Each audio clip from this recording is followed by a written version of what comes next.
Well, hey there friends, I hope everyone is having a fantastic day. It is Friday, it's the end of the week. I don't usually put up a video on Friday, I usually have it as a day off. But I just wanted to come on here, give you guys some reassurance. We're going to go through the charts, some news and updates on a lot of our plays, what we can expect moving forward from the markets in the next few weeks. And again, hopefully this will give you some reassurance because a lot of money has been shifting. We've had money being moved all over into cryptocurrencies. We've also had those reciprocals and also those growth and tech stocks have been selling off and the money has been transitioning, as you know, with the bond yields that were in fact up earlier.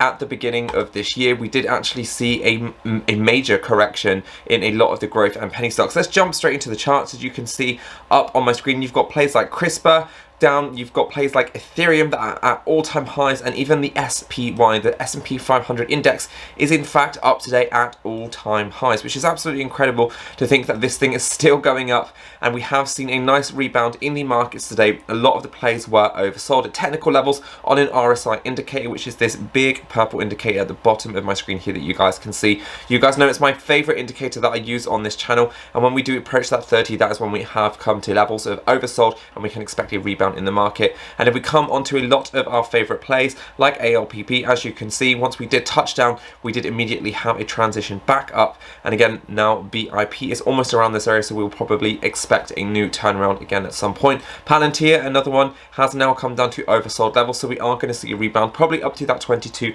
$23 range at the earliest of next week. We do have those earnings, so that again is going to be some news that we will have to watch for, because that can actually influence around these technical indicators and we can actually have a further drop or a further push that is technically not registered due to the fact that those earnings could be good or bad. But as we move into the coming decade, you guys know I have been shifting a lot of my money into Bitcoin. Now Ethereum is up over 1,000% alone since January, and I actually put a few $100s in there, and last night I decided to pull the plug just before the crash, funny enough, and again I have made over 1,000% in my position now in Ethereum. I think the prices are too high right now, and I think that the crypto run right now, that is absolutely like exhilarating. I think it is going to majorly slow down. At some point we're probably going to see a retracement back on a lot of these plays, and again, just like Marathon Payton Group, but we were at those all-time highs and I sold, and we came back down, I bought the dip, we went back up, and then I sold again. So that is what I'm going to be doing with a lot of these crypto plays right now. My Bitcoin is separate. I have left that in there for the long term because Bitcoin to me is the number one, is the ultimate cryptocurrency. So I do want to just buy and leave that, and again I'll be holding that for years, 5-10 years, and then I will see where that ends up. Hopefully it won't be at zero. It is Bitcoin, so it is very volatile, and there is always a risk with any type of crash in a market, especially cryptocurrency. But I really do believe I am a Bitcoin bull, and I believe that cryptocurrency is here to stay, and this is going to be a universal credit that we are going to use again in the future, that we can transfer globally as a global currency. So that is some things that I'm doing right now. The markets, like I said, are trending quite high, but those growth stocks have been selling off. So what can we expect from those growth stocks moving forward? Well guys, we have plays like NIO up on my screen that have now been in a range of consolidation for quite some time. Again, this is all due to the global chip shortage, and this is going to go on throughout this year. So again, there is going to be a lot of consolidation in some of these growth plays, and right now, because a lot of the earnings have recently come out and the market has been shorted against major hedge funds, and a lot of people are selling in May and going away, we are going to see a sideways market, to my belief, the best of my knowledge, for the next coming month or two ahead. We will get those highs, but they are going to be followed by those lows as well, and there will be those areas of consolidation before we have those major breakouts to new highs that are going to happen in the Q3 and Q4 of this year. That is what I believe from the knowledge and research that I have done. Now Tesla is a play that I think we should be buying and holding for the long term. This company has enormous potential, and again it is in fact having a lot of selling just due to the fact of the global chip shortage which we were just talking about. So this play is coming down. If we can get this below 650 or even around 600, then that is going to be a nice place to load our boats for the long term. Again, this is a very volatile stock, but moving into the next few years ahead, guys, the electrical vehicle market alone and energy storage is going to be enormous, and Tesla is the number one leader in that market sector, and they've only just started, they're only just beginning. This is the ultimate start to the next decade, so we are going to see still a large push in that share price, and just like Amazon trades for a much higher PE ratio, we are going to see those same levels as we are now for Tesla. So that is what is going to happen to my belief. Planet 13 is another stock that I am watching. Ticker symbol is PLNHF.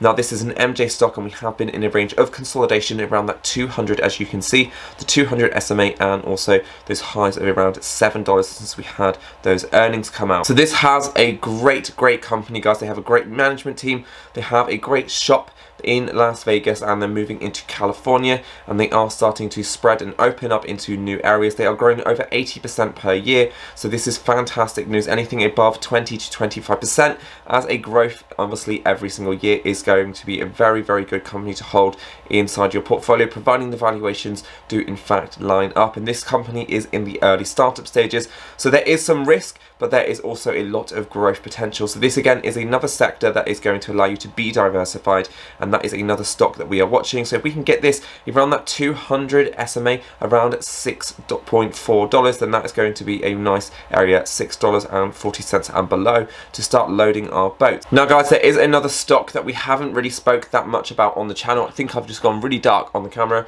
Hopefully my face will lighten up in a second. The Nokia Corporation. Now this is a very interesting company, guys, that are now transitioning into the 5G setup of Musk's, and they are trying to capitalize on 5G and telephone Musk's around the world, around Europe and around England particularly. And I know that there is a Musk right outside my window, just across the road in a field down here in the middle of Cornwall, where I live, because I live in the middle of nowhere. And guys, this company, I know some new information about how they are transitioning into their revenues to set them up into 5G, and right now they are around $4. They have seen a big push when their earnings had come out, and I am waiting for that dust to settle to hopefully get in. Now I like this play for the long term, and I have a price prediction on this for the end of the year around $6.50 to $7, and right now we are in fact around that $4.27 range, which, as you can see, is a layer of resistance. We have been here before, and the two times that we were here before, we did in fact have a sell-off. So I am really hoping that we can get this below $4, and then again we can have about a 70% increase to the upside by the end of the year, coming into the next 7 months. So that is a stock that I am watching right now, that is also based in a different sector of the stock market, a stock that we haven't spoken about much on this channel, and I am very excited to announce that to you, because there isn't many videos on Nokia around the YouTube space. I certainly haven't seen any recently, and I like what this company are doing. Excuse me guys, but I need a glass of water. Much better.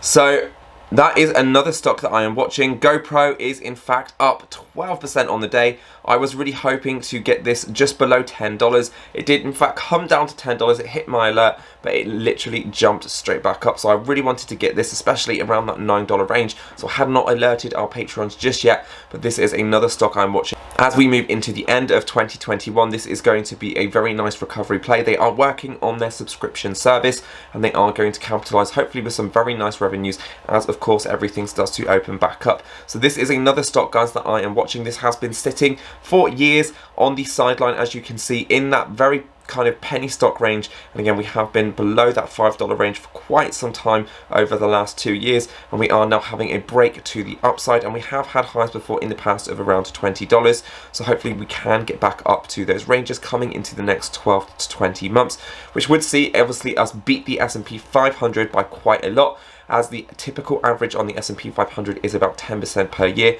and right now we have moved up over 20%. So we really do need to think about where we are putting our money for the long term. But these are some new stocks, guys, that I am watching, stocks that we haven't spoken about on the channel before, and I hope that this has given you a new insight, and also you know given you some reassurance as to what is going on in the market, what to look out for over the next few weeks, and where we can expect the markets to go, obviously coming into the next few weeks and into the end of the year, and some of those really juicy plays, guys, that you can get in at those cheap evaluations, those cheap prices, because some of these stocks are very undervalued right now. They have low prices like Nokia, like GoPro, and once you can in fact have a dip in those share prices, you can scoop up those shares for the long term and thank me later. And again, if you would like to join my private Patreon, where I do in fact put out my buy and sell alerts, I will leave a link below in the description, and I would love to have you on board. So my name is Jason. That wraps up this video for today. Have a fantastic weekend, guys. Make sure to get in there, as always, smash that like button for me and also hit that big red subscribe button. I hope you did enjoy this video today and the insights and value that I provide. Again, I love giving this information to you. We are almost at 4,000 subscribers, so I would absolutely love to wake up first thing on Monday and be, you know, shocked that we are now at 4,000. Have a great weekend, guys, and I will see you on my next video. Ciao.